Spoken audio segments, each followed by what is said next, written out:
Are you reading me now? Fine. I wear hearing aids, and when I wear them, I don't talk loud enough because I hear it in my ears and I feel like I'm shouting. But I've taken them out.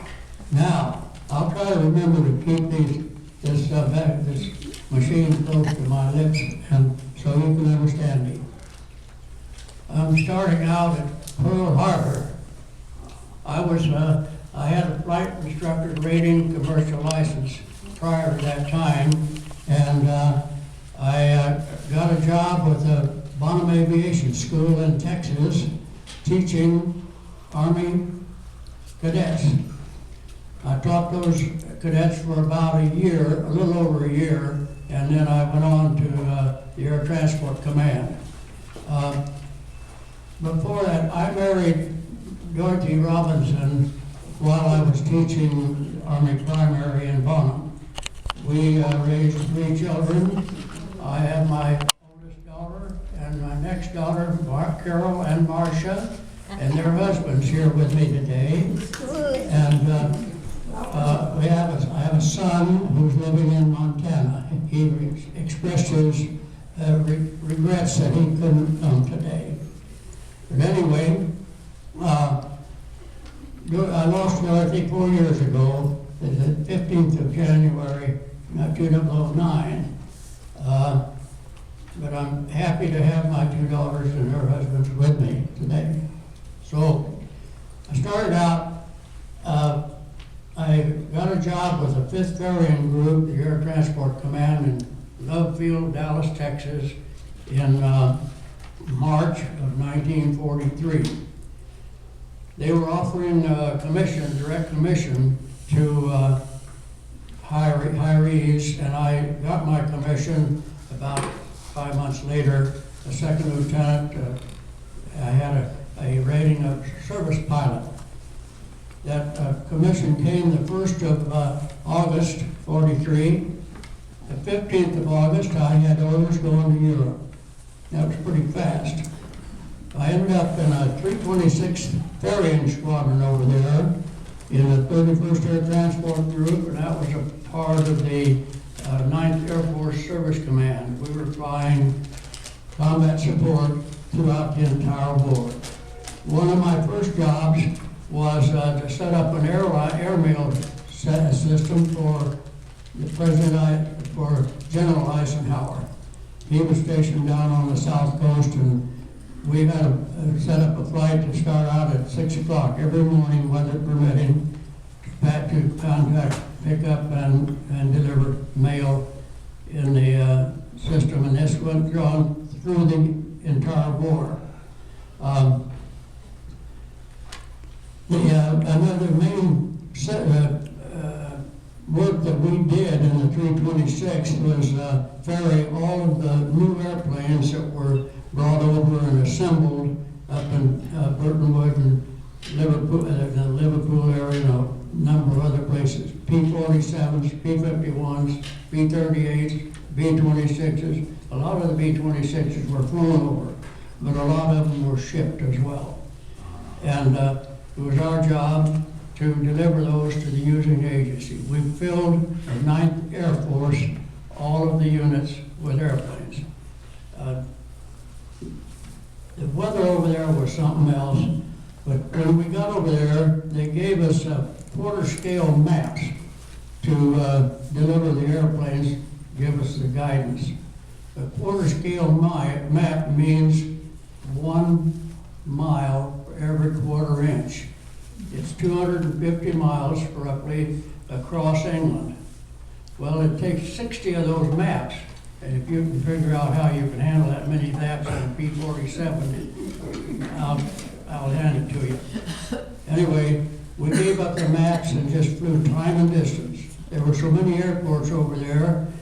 When you get in and run out of time, look around you, at least 2 or 3 or 4 airports. You land on one of them and ask, where's Bachstad? They say, oh, over there, 10 miles. So this is the way we navigated during the entire war. But we got to where we knew where everything was, so we didn't have any problems that way. was very interesting. We moved around some. I was stationed primarily at Grove in England. That was 14 miles from Oxford, the famous university town. And we did move to Europe, into France after D-Day, but even then, later on, I ended up at Grove before I came home. So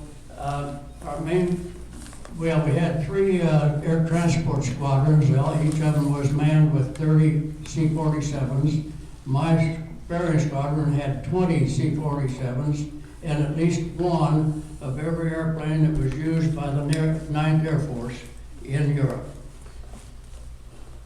As I told you about General Eisenhower's airmail, we had a full medical detachment there, doctors and nurses that went with our C-47s when we were evacuating wounded and doing that kind of thing. They were with us the whole time that we were over there. We were short of pilots, so we got to where I kicked out almost everybody that came in there, because I was one of the first pilots assigned to the group. It was a new group that was staffed when I got there. I was among the first 10 pilots assigned to it. We got to where with the experienced pilots would fly the C-47s, B-26s, aircraft that normally took a pilot and co-pilot. We flew with a pilot and in-flight engineer.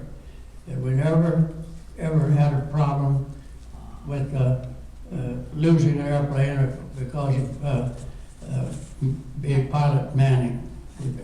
We did an outstanding job and a wonderful accident record during that period. Our main work, it turned out to be hauling General Patton's fuel and materials, supplies, food, and everything, following him across France and to Germany after we broke out of the Normandy area. And once that happened, he went through France. Took him about, I think, a couple of weeks to get to Paris. From there on, it became a lot slower. But we followed him with fuel and all this equipment. They take a couple of tanks and smooth out a runway for us, and we land there, and we had fuel in 5-gallon jerry cans. Well, boy, when we got there, the guys, the tank drivers would be there just waiting. One time I caught one of them with a siphon taking gas out of one of my wing tanks. This was unnerving, you know. Yeah. If I let him do that, I'd be stuck there. He wouldn't even get more gas. Anyway, that was just one of the things that happened. During D-Day, we were delivering mail by P-47 and Spitfires, dropping the mail in tip tanks on the beach. About 3 or 4 days later, I was the first pilot to land a C-47 on the beach at Normandy with mail, and I evacuated a dozen wounded back to a hospital at Reading in England. That was a wonderful, big hospital that handled a lot of the wounded that came out. This was done by the 3 transport squadrons, and we had, as I said, I think we had 20 C-47s in the ferrying squadron that did that too. Some of my jobs were to fly the the P-50, what am I saying? C-47s out to pick up the pilots that delivered airplanes and then bring them back to pick up some more. We really kept busy doing that. You can imagine filling out all of the groups of aircraft that the 9th Air Force had during that war. We moved over to France after Patton passed through Paris, and the first little station we were at was called Mont-de-Sire, about 40 miles west of Paris. I landed an airplane at a field that was within walking distance of the Eiffel Tower. If anybody has spent any time in Paris, you may have heard of it or seen it. This little airport, I landed in there right after we got into Mont-de-Sire, and later found out that there was an airplane that got in there but didn't get out. The field was so small. Today it's restricted to helicopters. That's how small the field was. That was probably kind of a dumb operation, but landing there, but it looked up fine, and we were anxious. This is the first 3 days after Paris fell, and we were anxious to get in and get acquainted with Paris. Okay, as I mentioned, we moved around a lot. From Mont-de-Sire, we moved back to Chartres, with a famous church there. We were there during the middle of the winter. Boy, it was muddy. It was still flew that airmail at 6 o'clock every morning. And from Chartres, I went back to Cherbourg. And this was on the coast, just across from England. And it had a concrete surface runway, and a lot of buildings there out to house people. So we were very comfortable there and hated like the Dickens when they finally moved us back to Europe, back to England. While I was there, my oldest brother was in the Air Transport Command also, but he came into it after I did. And I came in from a mission, and my squadron commander grabbed me and he said, "Do you have a relation named Doyle Keeling?" I said, "Yeah, it sounds like one of my oldest brother." He said, "Well, he's over at Grove right now. I'd like you to go in the morning and pick him up." Came into my flight for the rest of the war. So cool. That was wonderful. Yeah. At Christmas time, Glenn Miller had his group of musicians over there, and I was sorry to report that we furnished C-64 de Havilland to take him from our base to Paris, because his people were already over in Paris. But they disappeared on the way over, and we're confident that he ended up in the Channel and was never found. This was in Christmas time of '44. We transferred. When the war ended, well, just before the war ended, I was involved in a paratroop drop in Holland after we got across the Rhine, and then after that was shortly before the war ended, and immediately afterward, we went into the prisoner of war camps and picked up the POWs and flew them back to a couple of bases, Chesterfield and Lucky Strike, right there on the beach, where they were from there put on ships to go back home. That was in August of '45. I was promoted to captain the 1st of August '45, and had a squadron with General bow was pointed to form an in-country airline. So all of the squadron commanders were involved in that program until I got enough points to come home. This was a point system, and it seemed like it took forever to do that. But I came back on the first Queen Mary. That ship is at Long Beach right now. I've been through it several times, and on my trip in the Mary, I was in charge of the loading detail. I got into every hole on that boat. Amazing.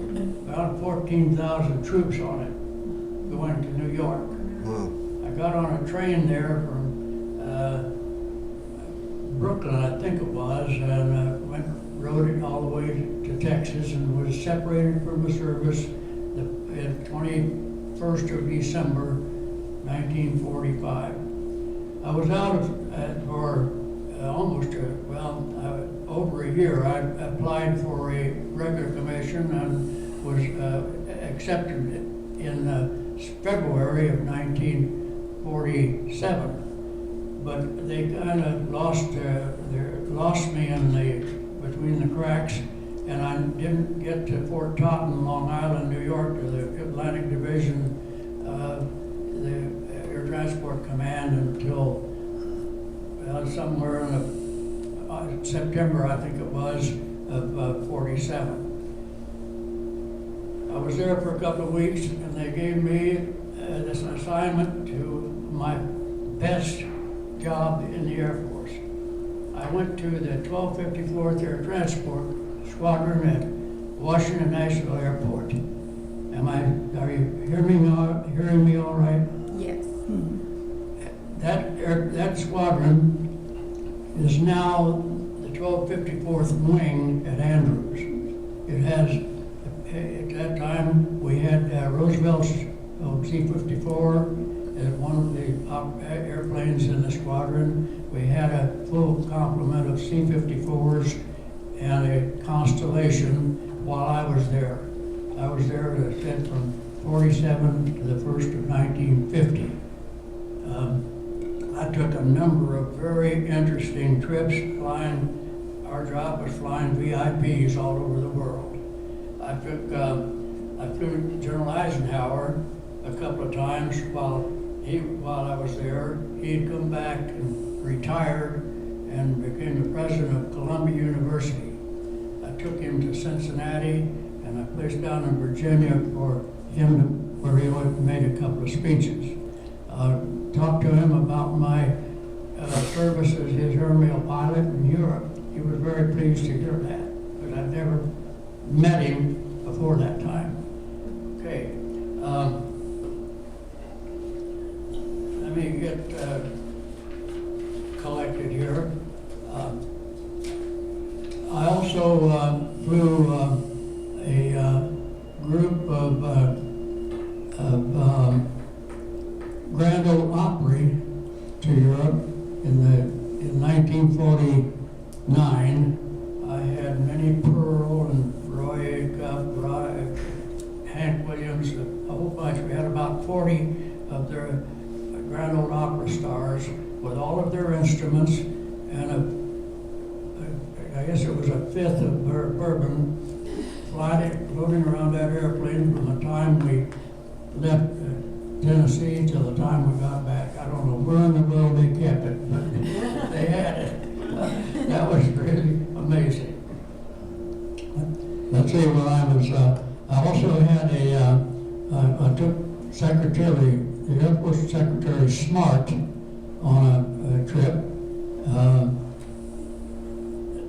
Another one was the senior medical staff of all the medical people in the Western Hemisphere. Well, literally, that's where everybody was. The objective of this staff was to visit all of the medical facilities in the Western Hemisphere with the idea of combining and reducing the total requirement into combining a Navy, Army, Air, and the Coast Guard, everybody to reduce the total medical people required for the job.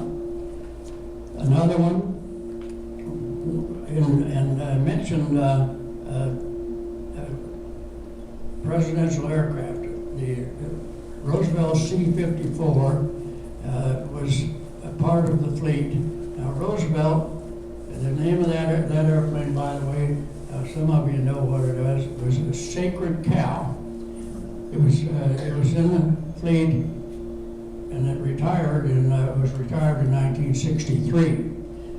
I flew it several times. Most notable time was when I took General Spots. We have a street out here named General Spots to Europe on his retirement tour. I was supposed to take him to London and drop him off. His daughter lived there at the time. But on the way over, he called me back and he said, "I'm going to keep the airplane until and have you bring me back home." Well, we were over there over 3 weeks, and we hit every place you could imagine in Europe. A wonderful trip. And he was a wonderful guy. So that was really a memorable trip that I had. Let's see, I think I've covered that okay.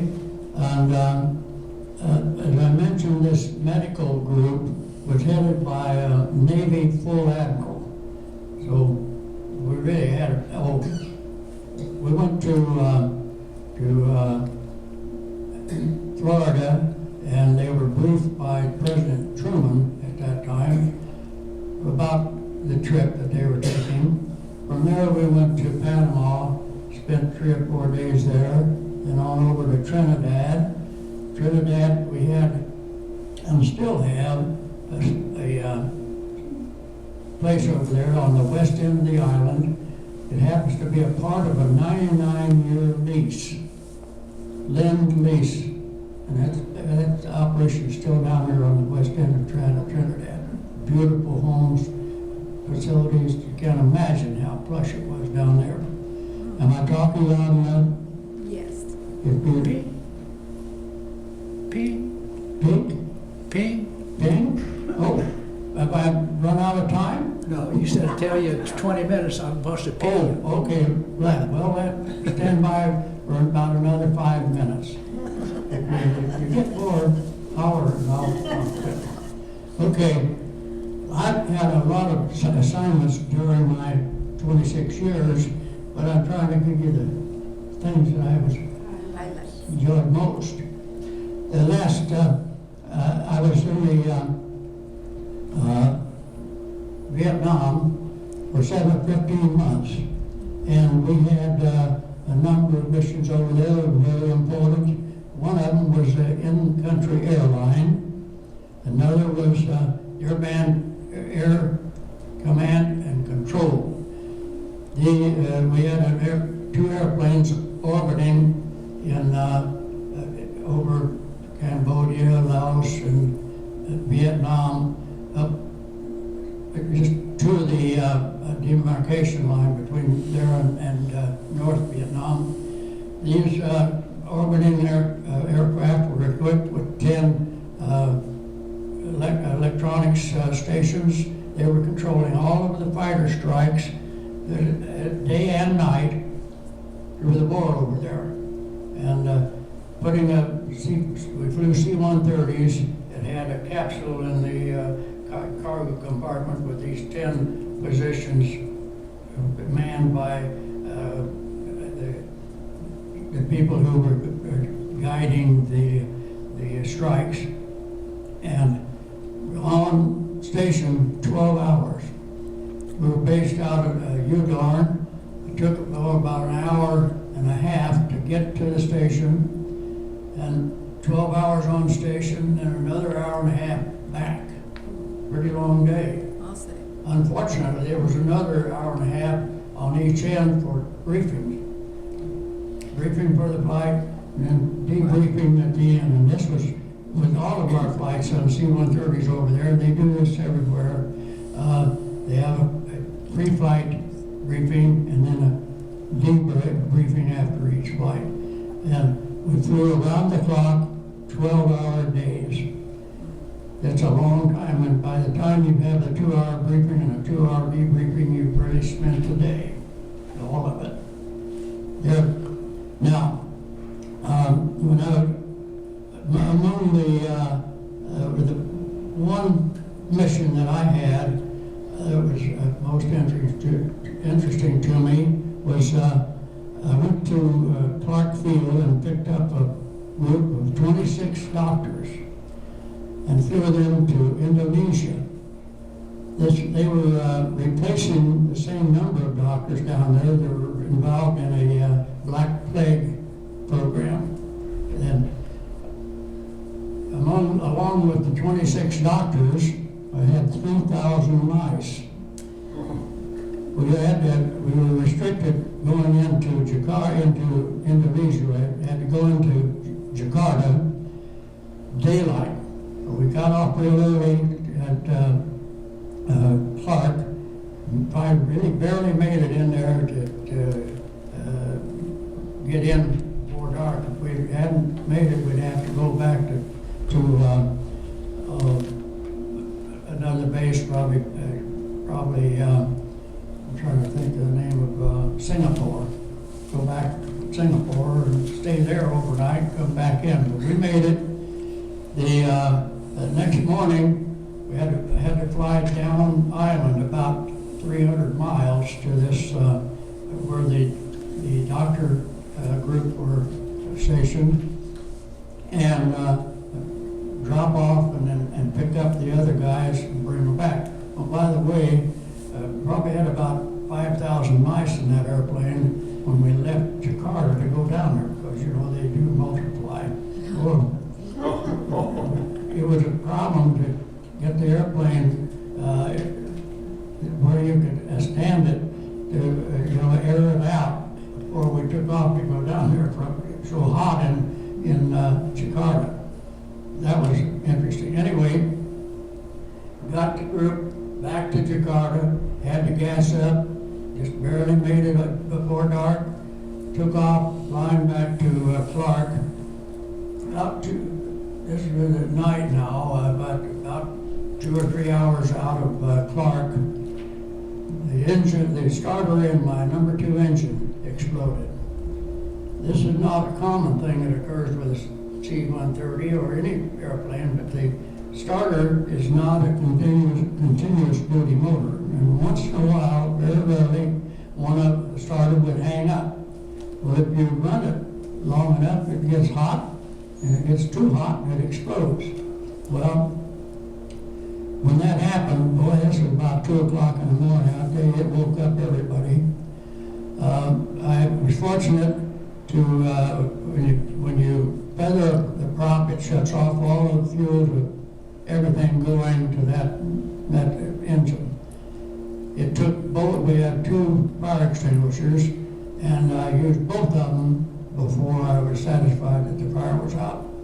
But anyway, they sent a couple of C-94s, P-94s rather, to escort me on into Clark. But we landed there without further problems, and the doctors were very happy that they got on the ground.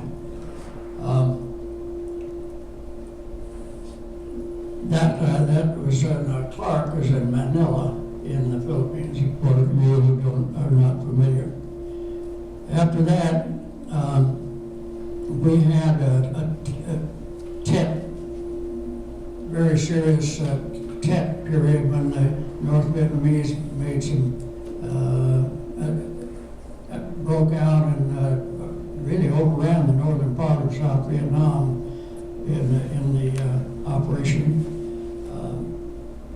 Made several airdrops to beleaguered groups, and then I came back home in October. It was December of 1968. I came back to the Space and Missile Systems business. into the manned orbital laboratory, which was something like what's up there now that we have in space right now. But this program, I was a procurement officer on that program, and it was canceled in August of '69, and I kind of took that as a sign to me. I retired right with it. I came back to duty I was living in the Palos Verdes Peninsula in Los Angeles, and I stayed there and went into business for myself for 17 years, then moved down to Escondido, California, lived there for 20 years, volunteered for the Elizabeth Hospice Thrift Shop.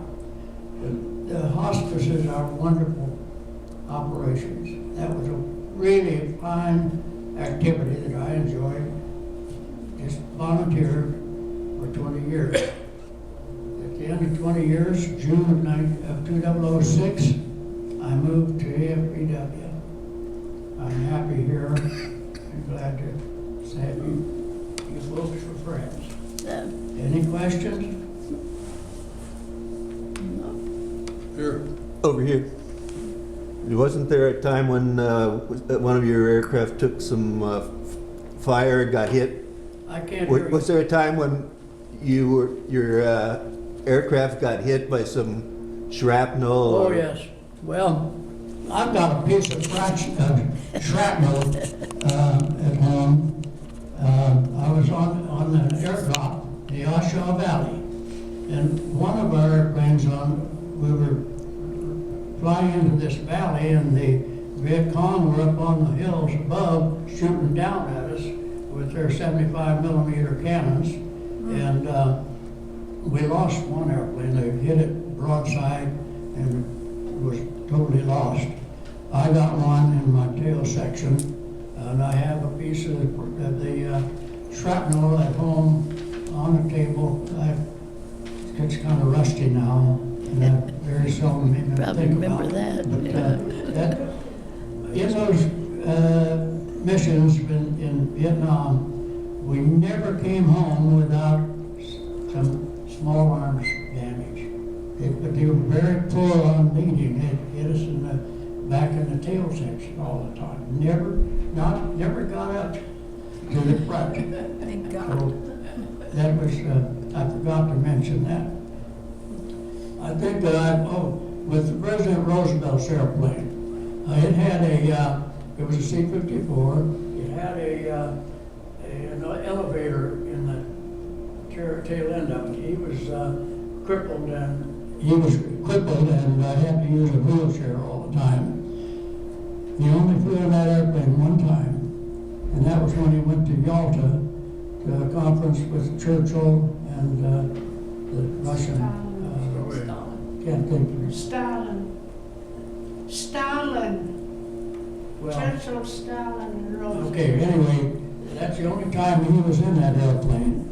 But we kept it active, and in fact, it was retired in 1963. After, that was almost 20 years for service in that airplane. It was really well equipped. It had a nice accommodation for the president, and it was really fun to fly it because we usually had somebody very important in there.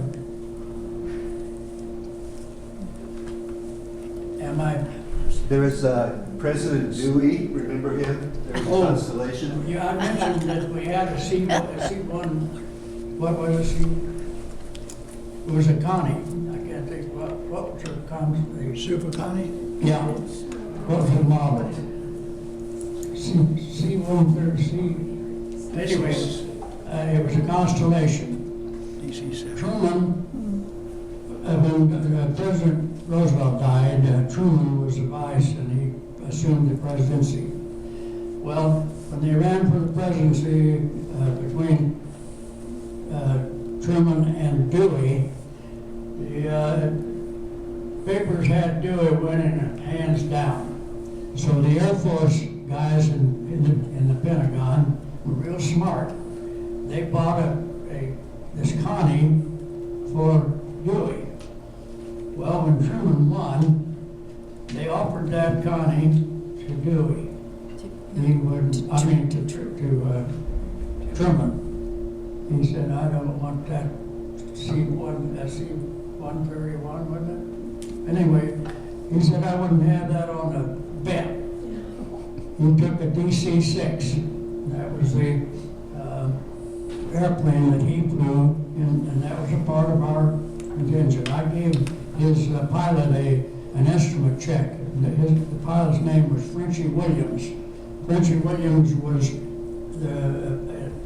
he had been with American Airlines, and he flew Truman during his about 7 years presidency. I think that concludes my. Wait a minute. Do you remember Bob Hope? Bob Hope? Bob Hope? No, we took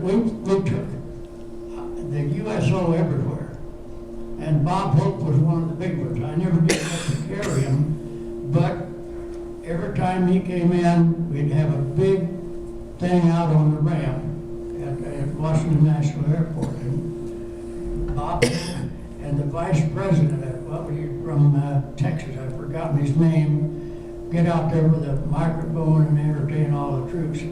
Bob Hope would have a cane. He'd unscrew the top and pour a shot. And then toast for the trip.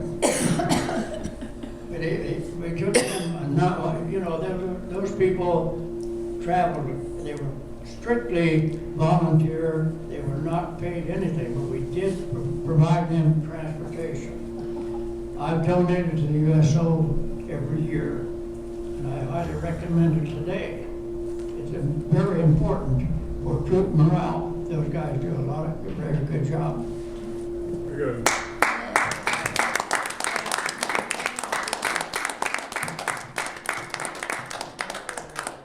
Oh, by the way, for those of you who know Jean Harridge, she's been very ill for the last couple of weeks. And right now, she's having a high blood pressure and very weak and unstable.